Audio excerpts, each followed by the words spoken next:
A jiu-jitsu tournament 90 days from today. I'm nervous as heck, and I know we're in for one heck of a challenge. I've always wanted to train jiu-jitsu. I never have. I like when people take a challenge. Jiu-jitsu is a challenge every day.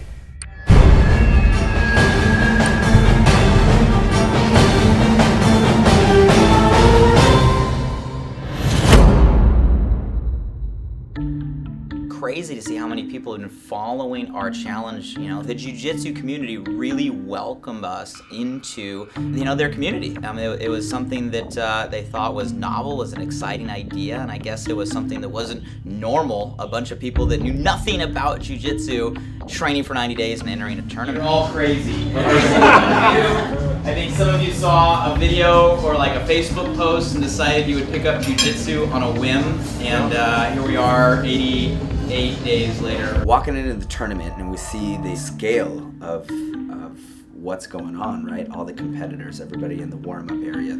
You go, wow, I'm really in for one heck of a day. Let's have some fun this weekend, yes? Yeah! Let's do this.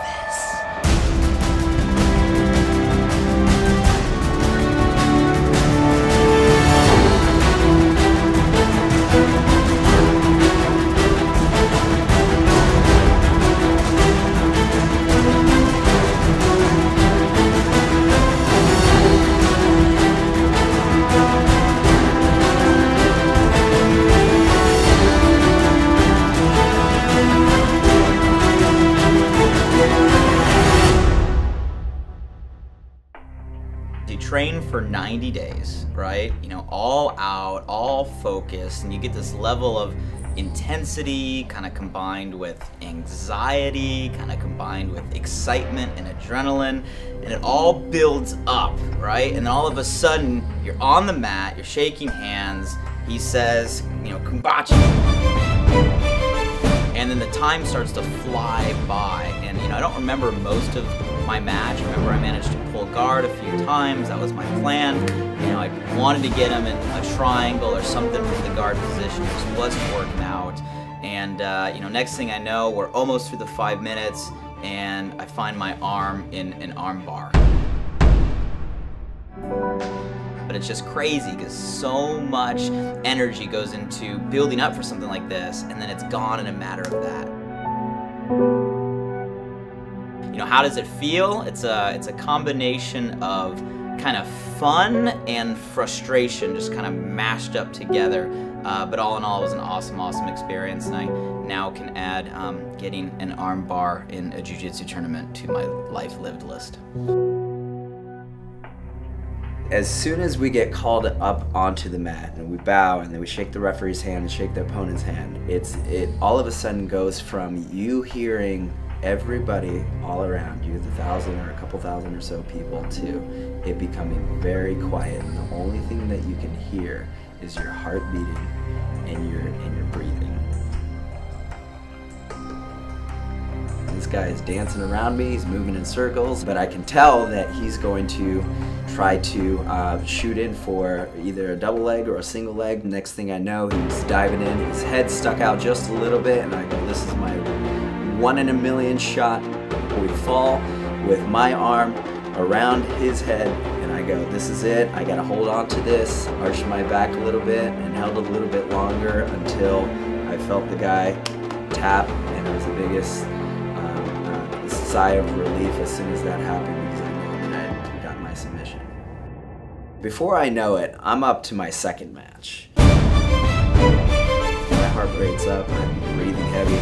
We immediately start fighting. We're moving around. Takedown. Gotta pass the guard.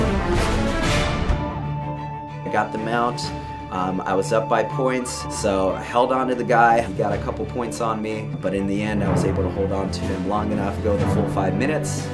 Unfortunately, by the end of my second match, I was completely gassed. Third match, not so good. My opponent looked very calm and collected, and based on what Marcus had told us, the person that's calm and collected is the guy that you have to worry about the most. So went in there and gave it everything I got, and at the end of the match, he was just a much better opponent than I was, and he got me in a triangle, and I was done. I remember getting taken down and thinking, oh crap, like those were supposed to be my 2 points. I remember trying to recompose guard and start a bottom game. I remember feeling really weak, trying to push this guy's knees away, trying to pull this guy's arm across, and I couldn't really get anything to budge. My opponent was playing really tight, really safe, close game. And I remember trying to bridge out of it. I tried to bridge out of it twice, and you know, somehow I ended up getting back to my feet. I controlled my opponent's legs. I pushed him out of the way, and then I got into side control. I tried to do a little bit of a choke somewhere in there, a paper cutter choke. I had his collar. I was trying to get his arm, but it was a little loose. So I let go of it, got into side control.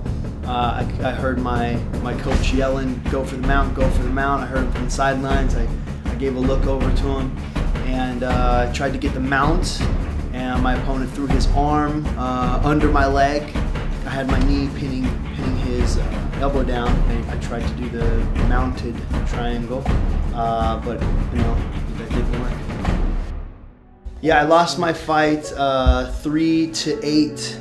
It was disappointing. I was sad that I didn't win. I was sad that I didn't give a better performance. Even though I lost, I was extremely happy because I saw my fiance across the way kicking some major butt. Oh, she's just a dumb blonde. She's not going to be able to do this. She's not going to be able to do any of this. So I get into this crate with 7 other girls, and they all look so mean and so tough and like they're going to kick my butt. Can't be a Barbie girl. You have to be a top girl. You have to fight, and you have to change your mode in a competition mode. You gotta do this.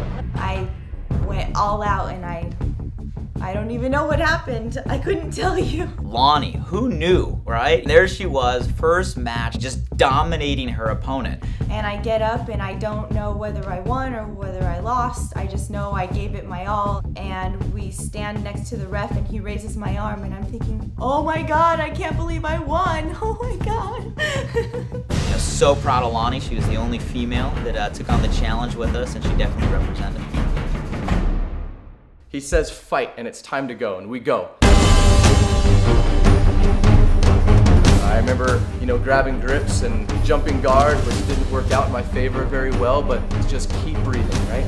Silverthorn surprised me. I remember getting a sweep, and at the end of the sweep, his back was wide open, and I remember just jumping on it, grabbing everything I can, trying to get my points, and I'm like, I can choke him, I can get him here, but it didn't work out. We keep rolling, we go the whole 5 minutes, and it's just hanging on for dear life. He was studying his opponent. His eyes were there. He was calm. He was breathing. My grips are burning out, and at the end of it, I'm looking up at the clock going, I've got him by 1 or 2 points. All I got to do is hang on, just hang on. Nothing crazy, hang on. And man, when that buzzer hit,